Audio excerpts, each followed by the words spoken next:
Salut, salut! Aujourd'hui, samedi 16 juillet 2022, je suis dans une retraite de la culture d'empathie. Une nouvelle retraite, nouvelle de cette année. Puis j'ai envie de donner un petit feedback pendant que je suis sur place, de faire un petit témoignage pour me souvenir de mon expérience, puis pouvoir la partager avec des amis. Entre autres, avec des amis un peu partout dans le monde.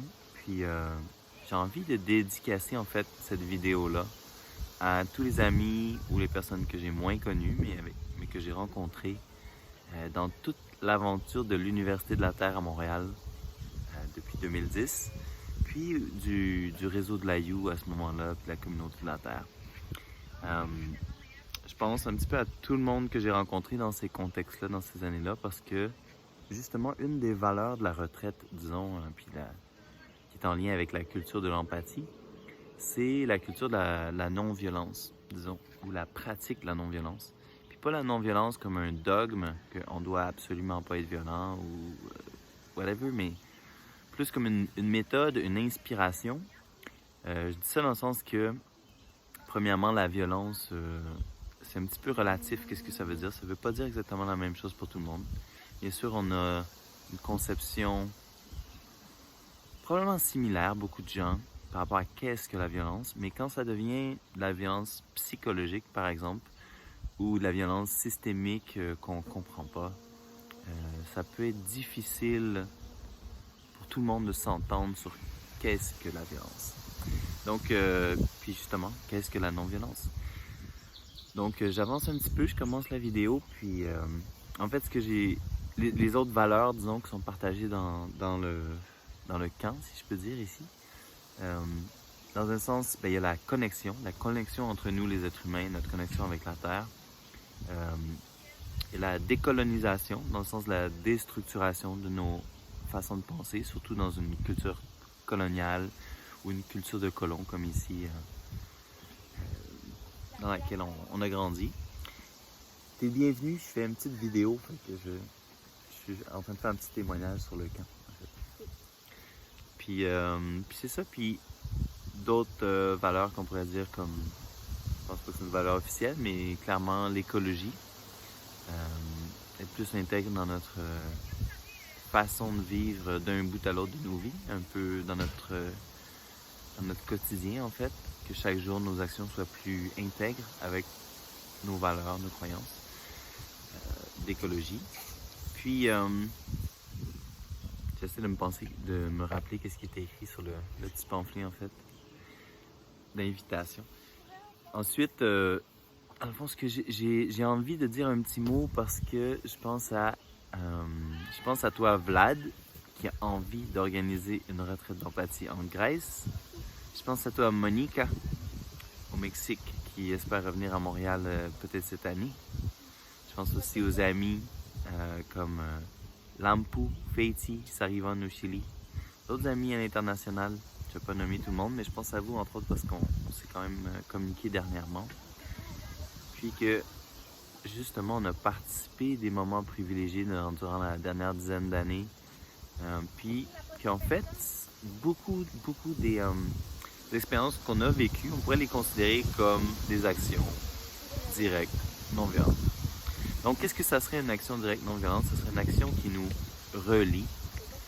relie d'une façon consciente.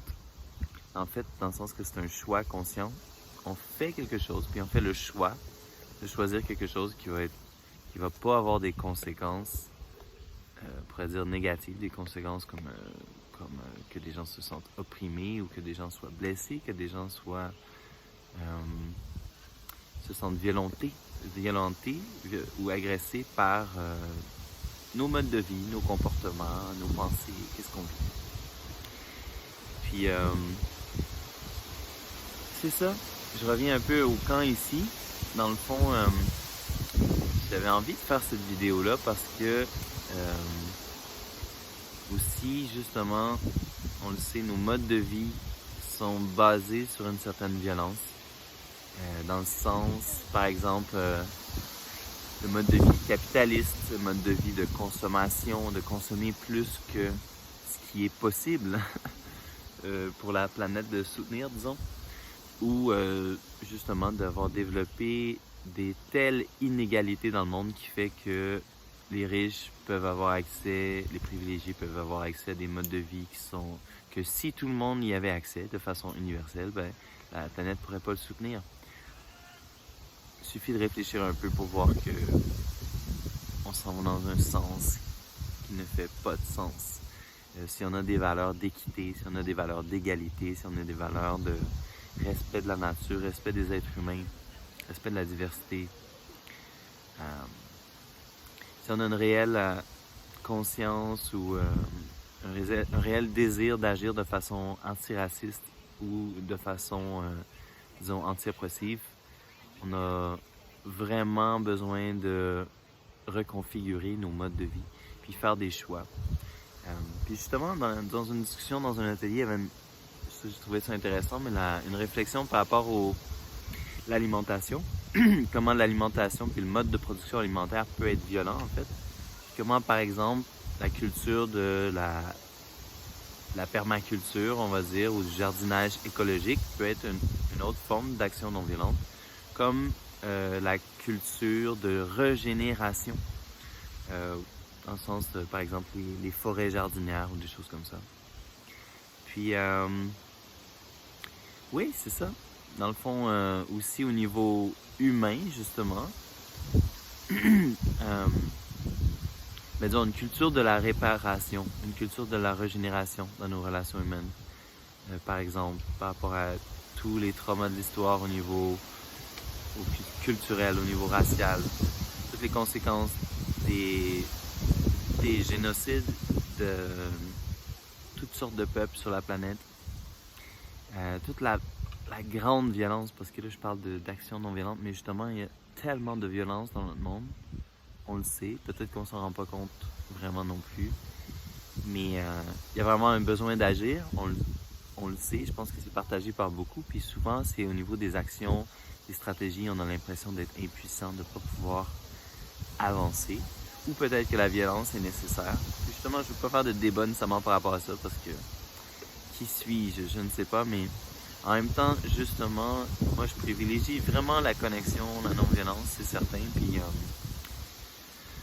c'est ça, j'avais envie en même temps de faire une sorte d'hommage puis de gratitude à tout ce qu'on a vécu dans les réseaux de l'AYOU, l'Université de la Terre, dans le sens de vraiment de mettre des efforts communs pour se renouveler dans notre culture, à quelque part se déstructurer, se décoloniser aussi, puis prendre des bonnes habitudes de vie qui nous alignent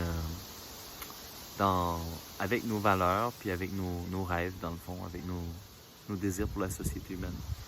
Fait que je vais arrêter mon petit vidéo là-dessus, puis en même temps, c'est ça, j'ai envie de vous partager le fait que Vladimir, je pense que je peux le dire, je pense que c'est correct, a le désir d'organiser une retraite qui sera pas nécessairement une retraite d'empathie, mais peut-être plus une sorte de retraite permaculturelle ou de ressourcement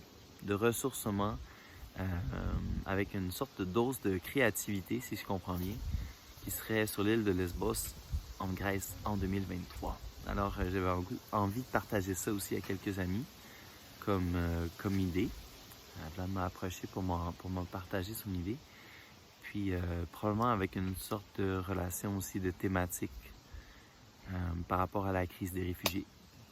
Puis à tous les mouvements migratoires, dans le fond, partout dans le monde, qui peuvent être dus soit à la guerre, soit à diverses oppressions, mais au changement climatique aussi, aux catastrophes naturelles.